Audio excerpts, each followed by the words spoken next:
இயேசு கிறிஸ்துவும் நானும். இன்றைய வேத வசனம் சங்கீதம் 67:3.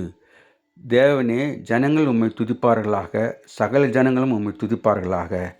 அன்பான சகோதர சகோதரிகளே, நாம் ஆண்டவரை துதிக்க வேண்டும் என்று சங்கீதக்காரன் சொல்கிறான். ஏனென்றால் தேவரீர் ஜனங்களை நிதானமாக நியாயம் தீர்த்து பூமியிலுள்ள ஜாதிகளை நடத்துவீர்.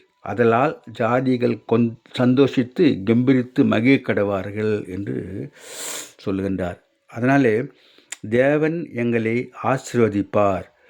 எங்கள் தேவனே எங்களை ஆசீர்வதிப்பார். அதற்காக நாம் ஆண்டவரை துதிக்க வேண்டும், அவரை போற்ற வேண்டும். அவர் நம்முடைய தேவன். நாம் அவர் ஜனங்களும் அவருடைய மேய்ச்சலின் ஆடுகளுமாக இருக்கிறோம். அதனாலே நாம் ஆண்டவரை போற்றி புகழ்ந்து பாடி ஆராதித்து துதித்து ஆண்டவருக்கு மகிமை செலுத்தி தனிமையானவர்களுக்கு வீடு வாசல் ஏற்படுத்தி கட்டுண்டர்களை விடுதலையாக்குகிறார். Have a blessed day. God bless you. Give heart to God, your hand to man. Live in God's word. Live on your knees. Thanks for watching.